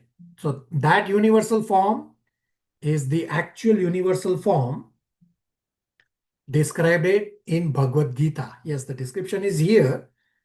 So this universal form description is not a concept. When the actual universal form gets manifested, it's described at great length in terms of time, more details than what is described in Bhagavad Gita chapter 11. And then from Garbhodakshay Vishnu's navel, a lotus sprouts, and on that lotus, Brahmaji takes birth. Take a snapshot of what you have. We'll anyway discuss this as we progress. Any questions, comments, realizations on creation? Now, before you ask anything, I'll summarize the last piece of this chapter 5, that all these elements, before this mixing happens, what we have discussed in Canto 2, chapter 5, that all these elements, they were created and they were sitting idle, doing nothing. And these elements were saying that we are created for Lord's enjoyment and we are doing nothing. And then the Lord came and started creation, just as Garbhodakshay Vishnu entered as the super soul. So material elements cannot do anything without God. Creation is essentially assembly of various parts, just as car manufacturing is assembly of various parts. So all this creation is done by Supreme Lord, but Supreme Lord still stays the same. Now, some may say that God is distributed. No, God is not distributed. God is not like an object that elements are distributed. Rather, God, the original Shyam Sundar form, stays as it is. The original does not lose his identity. And Srila Prabhupada explains that it is the energy of the Lord that undergoes transformation, but the Lord remains the same. This is Achinta Bhed Abhed Tattva. Mat Tattva is nothing but expansion of his energy, which undergoes transformation. Lord is not transformed, but his energy, the Mahat Tattva, is transformed. That's a quick summary of chapter 5, probably a little more detailed. Questions, comments, realizations?